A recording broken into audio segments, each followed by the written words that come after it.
नमस्कार मित्रांनो, स्वागत आहे तुमचं लावा ताकद मराठी या न्यूज चॅनलमध्ये. आजच्या या व्हिडिओमध्ये आपण NCMC कार्डबद्दल संपूर्ण सविस्तर आणि अद्ययावत माहिती घेणार आहोत. म्हणजेच हे कार्ड कोणासाठी आहे, वयोमर्यादा काय आहे, कागदपत्रे कोणती लागतात, फी किती आहे, अर्ज कुठे आणि कसा करायचा, आणि सगळ्यात महत्त्वाचं म्हणजे अंतिम मुदत कधीपर्यंत आहे. त्यामुळे हा व्हिडिओ शेवटपर्यंत नक्की बघा, कारण या व्हिडिओच्या मध्यभागी अनेक महत्त्वाचे मुद्दे येणार आहेत. आपल्या चॅनलवर नवीन असाल तर आत्ताच आपल्या चॅनलला सबस्क्राईब करून बेल आयकॉन दाबायला विसरू नका, जेणेकरून अशाच प्रकारच्या उपयुक्त आणि महत्त्वाच्या बातम्या तुमच्यापर्यंत सगळ्यात आधी पोहोचतील.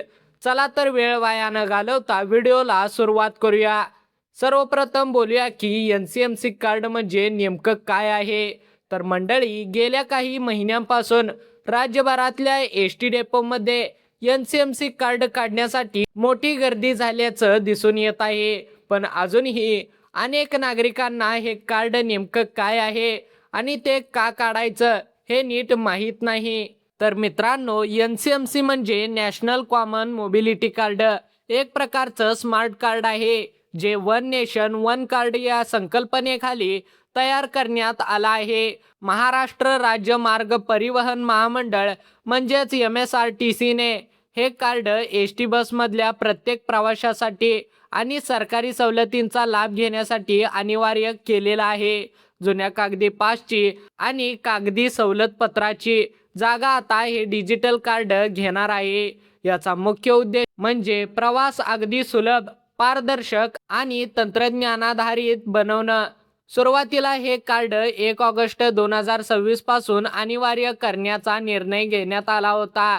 पण नोंदणी आणि कार्ड वितरणात तांत्रिक अडचणी आल्यामुळे व अनेक प्रवाशांनी अजून हे कार्ड काढले नसल्यामुळे त्यामुळे परिवहन मंत्री आणि MSRTCचे अध्यक्ष प्रताप सरनाईक यांनी ही मुदत आता 1 सप्टेंबर 2026 पर्यंत वाढवून दिलेली आहे, जेणेकरून पात्र प्रवाशांची गैरसोय होऊ नये म्हणून.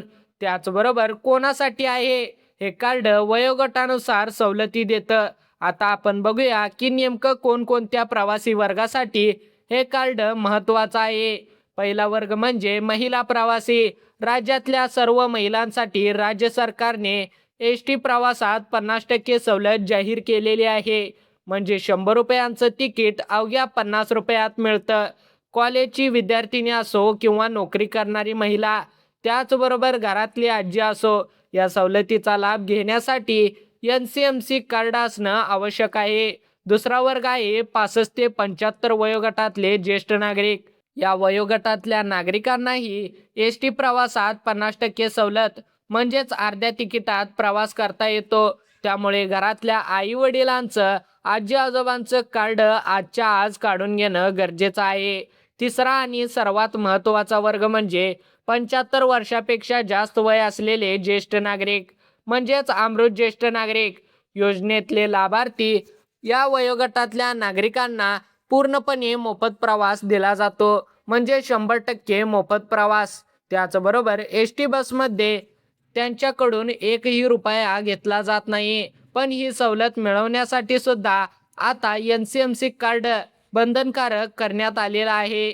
चौथा वर्ग आहे दृष्टीहीन आणि दिव्यांग प्रवासी. या प्रवाशांसाठी देखील विशेष सवलती लागू आहेत आणि त्यांना कार्ड घेण्यासाठी वैश्विक ओळखपत्र सादर करावं लागेल. त्याचबरोबर पाचवा वर्ग विद्यार्थी.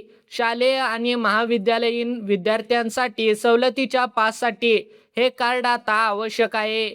यासाठी विद्यार्थ्यांना त्यांचा सरळ क्रमांक द्यावा लागेल किंवा त्यांचा बोनाफाईड सर्टिफिकेट त्या ठिकाणी दाखवावा लागेल. त्याचबरोबर 6वा वर्ग म्हणजे इतर सवलत पात्र नागरिक, म्हणजेच स्वातंत्र्य सैनिक, मान्यता प्राप्त पत्रकार आणि राज्यस्तरीय पुरस्कार प्राप्त व्यक्ती यांना संबंधित शासकीय प्रमाणपत्र सादर करून कार्ड मिळतं.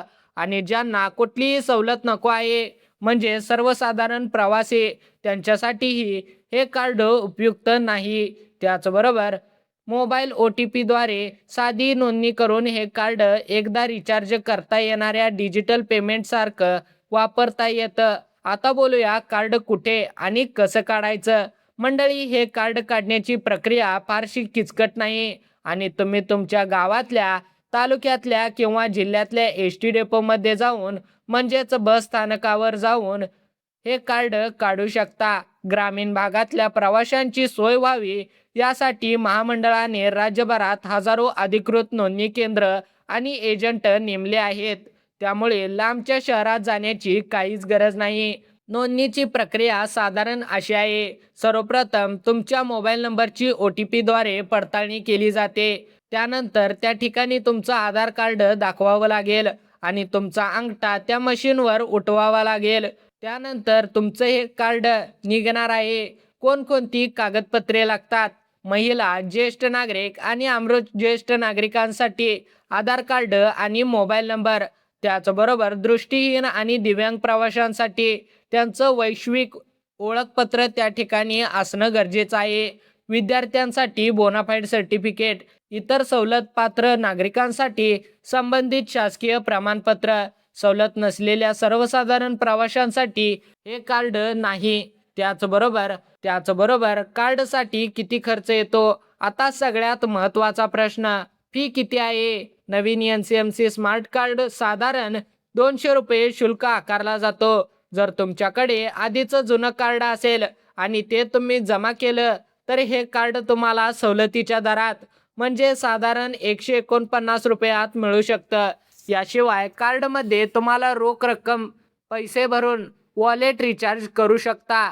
त्याचबरोबर किमान 100 रुपये आणि त्यानंतर 50 रुपयांच्या पटीत रिचार्जसाठी ATM मशीन, अधिकृत वेबसाईट, मोबाईल ॲप किंवा नेमलेले एजंट अशा वेगवेगळ्या सुविधा उपलब्ध करून देण्यात आल्या आहेत. त्याचबरोबर जर तुम्हाला रिचार्ज करता येत नसेल तर तुम्ही कंडक्टरकडून तुमच्या कार्डमध्ये पैसे भरून घेऊ शकता. तर मित्रांनो, वर सांगितलेल्या शुल्काव्यतिरिक्त कुणी जास्त पैसे मागत असेल तर त्यांना पैसे देऊ नका आणि याबद्दल संबंधित ST डेपोकडे तक्रार नक्की करा. आता आपण बोलूया अंतिम मुदत आणि कार्ड मिळायला किती वेळ लागतो ते. आधी सांगितल्याप्रमाणे या कार्डची सक्ती 1 ऑगस्ट 2026 पासून सुरू होणार होती. म्हणजेच हे कार्ड 1 ऑगस्ट 2026 पासून लागू करण्यात येणार होते. पण नोंदणी आणि कार्ड छपाईतल्या तांत्रिक अडचणीमुळे अनेक पात्र प्रवाशांना कार्ड वेळेत मिळू शकलं नाही. त्यामुळे परिवहन विभागाने ही मुदत आता 1 सप्टेंबर 2026 पर्यंत वाढवली आहे. याचा अर्थ असा आहे की 1 सप्टेंबर 2026 नंतर ज्या प्रवाशांकडे हे स्मार्ट कार्ड नसेल त्यांना बसमध्ये कुठलीही सवलत म्हणजेच सरकारी सवलत दिली जाणार नाही आणि त्यांना पूर्ण भाडं भरावं लागेल. नोंदणी केल्यानंतर कार्ड प्रत्यक्ष हातात यायला साधारण 15 ते 20 दिवस लागतात. त्यामुळे आजच्या आज वेळ न दवडता याच आठवड्यात जवळच्या ST डेपोमध्ये जाऊन आवश्यक कागदपत्रे घेऊन नोंदणी करून घ्या, जेणेकरून 1 सप्टेंबर पूर्वी तुमचं कार्ड तयार होईल आणि तुम्हाला सवलतीपासून वंचित राहावं लागणार नाही. लक्षात ठेवण्यासारख्या महत्त्वाच्या गोष्टी, हे कार्ड फक्त आणि फक्त सवलतीसाठीच नाही तर भविष्यात इतर सार्वजनिक वाहतूक सेवांसाठीही उपयोगी ठरू शकतं. कारण हे एक वन नेशन वन कार्ड प्रणालीचा भाग आहे. कार्डसाठी अर्ज करताना मूळ कागदपत्र सोबत ठेवा. तुमचं आधार कार्ड, मोबाईल नंबर आणि तुम्ही स्वतः त्या ठिकाणी उपस्थित असणं विसरू नका. घरातल्या ज्येष्ठ नागरिकांना, विशेष करून जे स्वतः डेपोपर्यंत जाऊ शकत नाहीत, त्यांना मदत करण्यासाठी कुटुंबातल्या इतर सदस्यांनी पुढाकार घ्यावा. कोणतीही अनोळखी वेबसाईट किंवा एजंटमार्फत ऑनलाईन फी भरण्याआधी ती अधिकृत आहे का याची खात्री करा. कारण बाजारात अनेक फ्रॉड लोक फिरत आहेत. त्याचबरोबर आता आपण बोलूया शेवटच्या भागाबद्दल. तर मंडळी, आजच्या या व्हिडिओत आपण बघितलं की NCMC कार्ड म्हणजे नेमकं काय.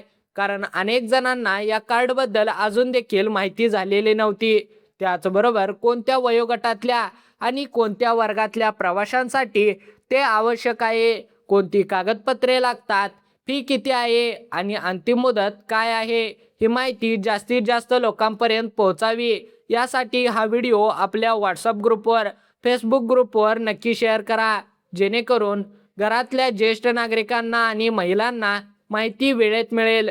व्हिडिओ आवडला असेल तर व्हिडिओला लाईक करा, चॅनलला सबस्क्राईब करून बेल आयकॉन दाबायला विसरू नका, जेणेकरून अशाच प्रकारच्या महत्त्वाच्या आणि अद्ययावत बातम्या तुमच्यापर्यंत सगळ्यात आधी पोहोचतील. भेटूया पुन्हा एकदा अशाच माहितीपूर्ण व्हिडिओमध्ये. तोपर्यंत जय हिंद, जय महाराष्ट्र.